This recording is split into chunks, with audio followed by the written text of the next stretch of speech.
ஏதாவது பாடல் பாடுறதுக்கு வந்து ரொம்ப சிரமப்பட்டிருக்கீங்களா? மேடையில் நிறைய பாடல்கள் சிரமப்பட்டிருக்கேன் சார். நான் நிறைய பாடல்கள் அதாவது எனக்கு வித்தியாசமான குரல்னு நான் எடுத்த எல்லா பாட்டுமே எனக்கு ரொம்ப டஃப் தான் சார். எனக்கு அதில் ரொம்ப ஸ்பெஷலாக எல்லாருக்குமே தெரியும் கேபிஎஸ் அம்மாவோடது. கேபிஎஸ் அம்மா பாட்டு வந்து ரொம்ப சாதாரணமாக பாடுறதுன்றது ரொம்ப கஷ்டம் சார்.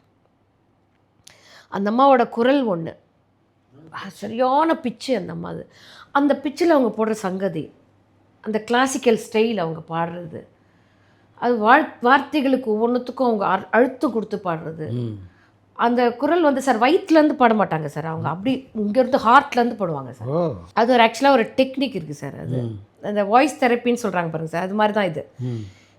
ஒவ்வொரு குரலும் ஒவ்வொரு இடத்துலேருந்து நம்ம பாடுறதுன்றது ஒன்று இருக்குது சார். இப்போ சித்ராம்மானா நம்ம வந்து இங்கேருந்து பாடணும் சார். அது கேபிஎஸ் அம்மாதுன்னா நம்ம அப்படியே நெஞ்சு மொத்தம், அதாவது நம்ம ஹார்ட் மொத்தம் அப்படி அப்படி அப்படி இந்த இதயத்துக்குள்ளே எடுத்துகிட்டு வந்துட்டு அப்படி பாடணும் சார்.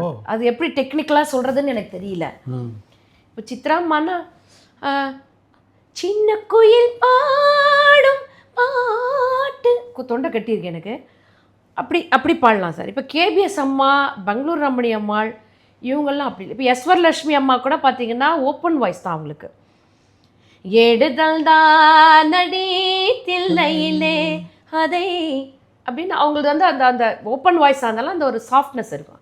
கேபிஎஸ் அம்மா அது அப்படி இல்லை சார். அவங்களுக்கு வந்து அந்த கம்பீரம் கொடுத்தாதான் அது கம்பீரமான வாய்ஸ் இல்லை சார். அப்போ வந்து நம்ம அந்த கம்பீரமாக உணர்ந்தால் தான் அதை பாட முடியும் சார். அதை இப்போ உதாரணத்துக்கு, ஒருவனுக்கு ஒருத்தியார உயிர் மூச்சு உள்ளடக்கி அப்படின்னு அந்த கம்பீரத்தை நம்ம அவங்கள உள்ளே எடுத்துகிட்டு வந்து அந்த கம்பீரம் அப்படின்னு எடுத்துகிட்டு வந்தால் தான் சார் அந்த வாய்ஸ் வரும். அது நிறைய டெக்னிக் இருக்குது. அது அப்போ வந்து அந்த வயசில் எனக்கு அந்த அம்மா வாய்ஸ் எடுக்கும்போது இந்த டெக்னிக்லாம் புரியல சார். அந்த அம்மா ஐயோ சங்கதி போட்டிருக்காங்களே, இந்த கிளாசிக்கல் ஸ்டைலாக இருக்குது, இந்த சங்கதிலாம் இருக்குது, இது நமக்கு எப்படி வரும். அப்போ என்ன பண்ணுவேன், எனக்கு எப்படி தோதா வருதோ அப்படி மாற்றிப்பேன். ஏன்னா அந்த அம்மாவோட பாட்டை முழுமையாக நம்மளால் பாட முடியாது, அப்படியே பாட முடியாது. அந்த அம்மா பாடினாங்கன்னா அது அந்த அம்மா மட்டும்தான். எப்படி ஒரு எம்ஜிஆரோ, ஒரு சிவாஜியோ, ஒரு கேபிஎஸ் அம்மாவோ, ஒரு டிஎம்எஸ், அது அவங்க தான் சார். அதை நம்ம வந்து எடுத்துகிட்டு வந்து மக்கள்கிட்ட மறுபடியும் ஒரு ஞாபகப்படுத்துகிறோம், அவ்வளோதான் சார். நெக்ஸ்ட் ஜெனரேஷனில் நம்ம கொடுக்குறோம், அவ்வளோதான். அதுதானே கண்டி அவங்க சங்கதியை நான் அப்படியே முழுமையாக பாட முடியுமான்னா, ஏன்னா நான் கிளாசிக்கல் படிச்சிருக்கேனே கண்டி நான் ரொம்ப கிளாசிக்கல் படித்ததில்லை சார்.